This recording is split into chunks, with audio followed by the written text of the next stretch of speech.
Hi, സുഖമല്ലേ? അപ്പോൾ വീണ്ടും സർക്കിൾസുമായിട്ടാണ് എത്തിയിരിക്കുന്നത്. നമ്മൾ കഴിഞ്ഞ ക്ലാസ്സുകളിലൊക്കെ പഠിച്ച കുറച്ച് കോൺസെപ്റ്റുകളുടെ ബാക്കിയാണ് നമ്മൾ ഇതിനകത്തും ഉപയോഗിക്കുന്നത്. ഇതിനു മുമ്പ് വീഡിയോ കാണാത്ത ആൾക്കാർ മുൻപുള്ള വീഡിയോകളൊക്കെ എടുത്ത് കാണുക. അപ്പോൾ മെയിനായിട്ട് ഈ പാഠത്തിൽ നിന്ന് പോയിട്ട് നമ്മളിപ്പോൾ ചെയ്യാൻ പോകുന്ന ഈ ചോദ്യത്തിൽ നമ്മൾ ഉപയോഗിക്കുന്നത് സൈക്ലിക് ക്വാഡ്രിലാറ്ററൽ ഇല്ലെങ്കിൽ ചക്രീയ ചതുർഭുജം എന്ന് പറയുന്ന ആശയമാണ്. നിങ്ങൾക്കറിയാം സൈക്ലിക് ക്വാഡ്രിലാറ്ററൽ എന്താണെന്നുള്ളത്. ഡൗട്ട് ഉള്ളവർ ഇതിനു മുമ്പ് നമ്മൾ വീഡിയോ ചെയ്തിട്ടുണ്ട്, ഒന്ന് നോക്കുക. അപ്പോൾ സൈക്ലിക് ക്വാഡ്രിലാറ്ററൽ എന്താണ്? ഓപ്പോസിറ്റ് ആംഗിൾസുകൾ കൂട്ടുമ്പോൾ 180 ഡിഗ്രി 180 ഡിഗ്രി കിട്ടുമെങ്കിൽ ആ ക്വാഡ്രിലാറ്ററുകൾ ചതുർഭുജങ്ങളൊക്കെ എന്താണ്? സൈക്ലിക് ആണ്. അതായത് സൈക്ലിക് എന്ന് പറഞ്ഞാൽ എന്താണ്? 4 മൂലകളിൽ കൂടെയും കടന്നു പോകുന്ന രീതിയിൽ നമുക്ക് എന്ത് ചെയ്യാൻ പറ്റും? ഒരു വൃത്തം, ഒരു സർക്കിൾ വരയ്ക്കാൻ വേണ്ടി സാധിക്കും. അപ്പോൾ നമ്മുടെ ചോദ്യത്തിലേക്ക് പോകാം. ചിത്രത്തിൽ PQ എന്നീ ബിന്ദുക്കളിൽ മുറിച്ചു കടക്കും. ചിത്രത്തിൽ വൃത്തങ്ങൾ, 2 വൃത്തങ്ങളുണ്ട്. P എന്ന് പറയുന്ന പോയിന്റിലും Q എന്ന് പറയുന്ന പോയിന്റിൽ കൂടി എന്ത് ചെയ്യുന്നു? അത് മുറിച്ചു കടക്കുന്നുണ്ട്. ദെൻ വൃത്തങ്ങളുമായി ABCD എന്നീ ബിന്ദുക്കൾ കൂട്ടിമുട്ടുന്നു.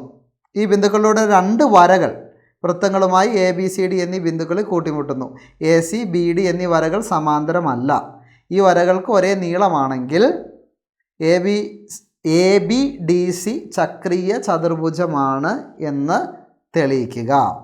ഓക്കെ, അപ്പോൾ നമുക്ക് പ്രൂവ് ചെയ്യണം അല്ലേ? അതായത് 2 സർക്കിൾസുകളുണ്ട്, 2 വൃത്തങ്ങളുണ്ട്. അത് Pയിലും Qയിലും എന്ത് ചെയ്യുന്നു? കൂട്ടിമുട്ടുന്നു. ഇനി നമുക്ക് തെളിയിക്കേണ്ട എന്താണ്? AB പിന്നെന്താ? DC അത് സൈക്ലിക് ആണ് ഇല്ലെങ്കിൽ ചക്രീയ ചതുർഭുജമാണ് എന്നാണ് നമുക്ക് തെളിയിക്കേണ്ടത്. നമുക്ക് അരക്കായി നോക്കിയാലോ? നോക്കാം അല്ലേ? നമുക്ക് ആദ്യം എന്ത് ചെയ്യാം? Join PQ. നമുക്ക് എന്ത് ചെയ്യാം? PQ വരയ്ക്കാം. Join PQ. എന്ത് ചെയ്തു? നമ്മൾ PQ വരച്ചു. നമ്മൾ ആ ചെറിയ വട്ടം അല്ലെങ്കിൽ പച്ച നിറത്തിലുള്ള സർക്കിൾ നമ്മൾ കൺസിഡർ ചെയ്യുന്നില്ല, അവനില്ല എന്നങ്ങ് വിചാരിക്കുക. അങ്ങനെയെങ്കിൽ നമ്മുടെ അടുത്തുള്ള ഈ നീല വട്ടമാണ് അല്ലേ? നമ്മുടെ അടുത്തുള്ളത് ഈ നീല നിറത്തിലുള്ള നമ്മുടെ സർക്കിളാണ്. അപ്പോൾ അതൊന്ന് നോക്കിക്കേ. അതിൽ ഈ ആംഗിൾ A എന്ന് പറയുന്ന ആംഗിൾ സാറ് X ഡിഗ്രി എന്ന് കൊടുക്കുകയാണ്. ഓക്കെ, അങ്ങനെയെങ്കിൽ മക്കളെ നിങ്ങൾക്ക് പറയാമോ ഈ ആംഗിൾ, ഈ Q എന്ന് പറയുന്ന ആംഗിൾ, അതായത് ഞാൻ ABPQ മാത്രമേ കൺസിഡർ ചെയ്യുന്നുള്ളൂ. ഓക്കെ, ABPQ മാത്രമാണ് കൺസിഡർ ചെയ്യുന്നത്. അങ്ങനെയെങ്കിൽ ഈ Q എത്രയായിരിക്കും? ഈ ABPQവിൻ്റെ പ്രത്യേകത എന്താണ്? ABPQ എന്താണ്? ABPQ എന്താണ്? ചക്രീയമാണ് അല്ലേ? ചക്രീയമാണ്, അല്ലെങ്കിൽ എന്താണ്? സൈക്ലിക് ആണ്. ഇതെന്താണ്? സൈക്ലിക് ക്വാഡ്രിലാറ്ററൽ ആണ്. കാരണം A എവിടെയാണ്? വൃത്തത്തിലാണ്, ഓൺ ദ സർക്കിൾ. B എവിടെയാണ്?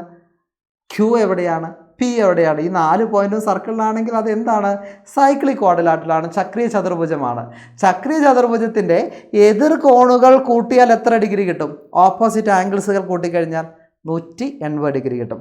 അങ്ങനെയെങ്കിൽ ഇത് X ഡിഗ്രി ആണെങ്കിൽ ഇത് എത്രയാ? പറഞ്ഞേ, എത്രയാ? 180 - X ഡിഗ്രി ആയിരിക്കുമല്ലോ. സംശയമുണ്ടോ? ഒരു സംശയമില്ല.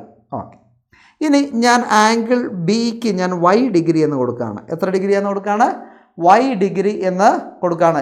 ഇത് അല്ലാതെയും ചെയ്യാൻ വേണ്ടി പറ്റും കേട്ടോ. ഇനിയിപ്പം ഈക്വൽ അല്ല എന്ന രീതിയിലാണോ പരീക്ഷയ്ക്ക് തരുന്നതെങ്കിലോ എന്നോർത്ത് മാത്രമാണ്. അതായത് ഈ വരകൾക്ക് ഒരേ നീളമാണ് എന്ന് പറഞ്ഞിട്ടുണ്ട്. അങ്ങനെ പറയുന്ന സ്ഥിതിക്ക് വേണമെങ്കിൽ നമുക്ക് Y കൊടുത്തില്ലെങ്കിലും കുഴപ്പമില്ല കേട്ടോ. അതായത് ഏതിനൊക്കെയാണ്? ABCD എന്ന് പറയുന്ന ABക്കും CDക്കും ഒരേ നീളമാണെന്ന് പറഞ്ഞിട്ടുണ്ട്. ഒരേ നീളമാണെങ്കിൽ അതിൻ്റെ കോണുകളും എന്തായിരിക്കും? തുല്യമായിരിക്കും. ഒരേ നീളമാണെങ്കിൽ എന്തായിരിക്കും? കോണുകളും തുല്യമായിരിക്കും. ഓർത്താൽ മതി കേട്ടോ. ഒരേ ലെങ്ത് എന്ന് പറഞ്ഞിട്ടുണ്ടെങ്കിൽ ആംഗിൾ എന്തായിരിക്കും? ഈക്വൽ ആയിരിക്കും. ഇല്ലെങ്കിൽ നിങ്ങൾ Y ഉപയോഗിച്ച് ചെയ്താലും മതി, ഒരു കുഴപ്പമില്ല. അപ്പോൾ ഇത് X ഡിഗ്രി ആണെങ്കിൽ ഇതിൻ്റെ ഓപ്പോസിറ്റ് എത്രയായിരിക്കും? 180 - X ഡിഗ്രി ആയിരിക്കും. ഓക്കെ, ഇനി നോക്കണേ. ഈ BD എന്ന് പറയുന്നത് ഒറ്റ വരയാണ്. ഇത് സ്ട്രൈറ്റ് ലൈനാണ്. അങ്ങനെയാണെങ്കിൽ ഈ ആംഗിളും ഈ ഇപ്പുറത്തെ ആംഗിൾ ഞാൻ ഇവിടെ നിന്ന് വരയ്ക്കട്ടെ. ഈ ആംഗിൾ, അതായത് PQD എന്ന് പറയുന്ന ആംഗിളും എന്താണ്? ആ രേഖീയ ജോഡിയാണ്, ലീനിയർ പെയറാണ്. ഒരു വരയിലെ ഒരു ജോഡി കോണുകൾ നിങ്ങൾക്കറിയാം. ഒരു വരയുടെ കോണളവ് എത്രയാണ്? 180 ഡിഗ്രിയാണ്.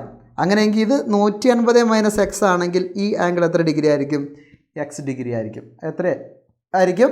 X ഡിഗ്രി ആയിരിക്കും. ഇനി ഇത് X ആണെങ്കിൽ ഈ പച്ച വൃത്തം നോക്കിക്കേ, പച്ച വൃത്തം ഗ്രീൻ സർക്കിൾ നോക്കിക്കേ, ഇത് PQCD എന്ന് പറയുന്നത് PQCD എന്ന് പറയുന്നത് എന്താണ്? ഒരു സൈക്ലിക് ക്വാഡ്രിലാറ്റർ ആണ് അല്ലേ? വേണം ഞാൻ കളർ അടിച്ച് കാണിച്ചു തരാം. PQCD അല്ലേ? ഇത് നോക്കിയേ, ഈ PQCD എന്ന് പറയുന്നത് എന്താണ്? ഒരു സൈക്ലിക് ക്വാഡ്രിലാറ്ററലാണ്. കാരണം ഇതിൻ്റെ 4 മൂലകൾ എവിടെയാണുള്ളത്? സർക്കിളിലാണുള്ളത്. അപ്പോൾ ഇത് x ഡിഗ്രി ആണെങ്കിൽ ഇത് എത്രയായിരിക്കും? 180 മൈനസ് x ഡിഗ്രി ആയിരിക്കും. ഓക്കെ, നേരെ തിരിച്ച് മേളിൽ നോക്കാം നമുക്ക്. ഇത് 180 മൈനസ് ഡിഗ്രി ആണെങ്കിൽ ഇതും രേഖീയ ജോഡിയാണ് അല്ലേ? ഒരു വരയാണ് AC എന്ന് പറയുന്നത്. x ഡിഗ്രി ആയിരിക്കും. ഇത് x ആണെങ്കിൽ ഇവിടെയും എത്രയായിരിക്കും? 180 മൈനസ് x ഡിഗ്രി ആയിരിക്കും. 180 മൈനസ് x ഡിഗ്രി ആയിരിക്കും. ഇനി നമുക്ക് നോക്കാം സൈക്ലിക് ആണോ എന്നാ ചോദിച്ചത്. ഏതാണ്? ABDC സൈക്ലിക് ആണോ നോക്കാം. ABDC എന്ന് പറയുന്നത് നമ്മുടെ ഏതാണ്? ഞാൻ വേറൊരു നിറത്തിൽ വരച്ചു തരാം. ഇതാണ് നമ്മുടെ ABDC അല്ലേ? ABDC ഇത് സൈക്ലിക് ആണോ? സൈക്ലിക് ആകണം എന്തായിരിക്കണം? ഓപ്പോസിറ്റ് ആംഗിൾസ് കൂട്ടുമ്പോൾ എത്ര ഡിഗ്രി കിട്ടണം? 180 ഡിഗ്രി കിട്ടണോ? അപ്പോൾ ആംഗിൾ A എത്രയാ?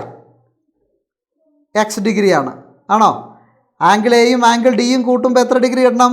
180 ഡിഗ്രി കിട്ടണം. കിട്ടുമോ നോക്കാം. Angle A x degree, x plus 180 minus x എത്രയാ?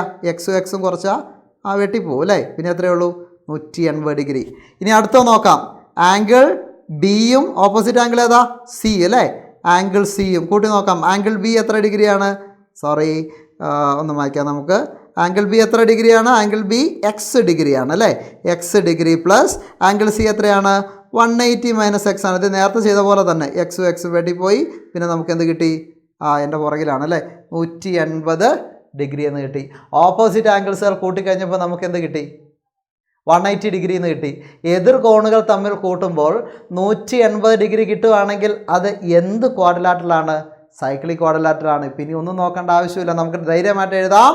എന്താണ്? ABCD is A cyclic quadrilateral. ABCD അല്ല, ABDC is A cyclic quadrilateral. ABDC ഒരു ചക്രീയ ചതുർഭുജമാണ്. സെറ്റല്ലേ? ഓക്കെ, വീണ്ടും അടുത്ത വീഡിയോയുമായിട്ട് അടുത്ത ക്ലാസ്സിൽ വരാം. Take care, by.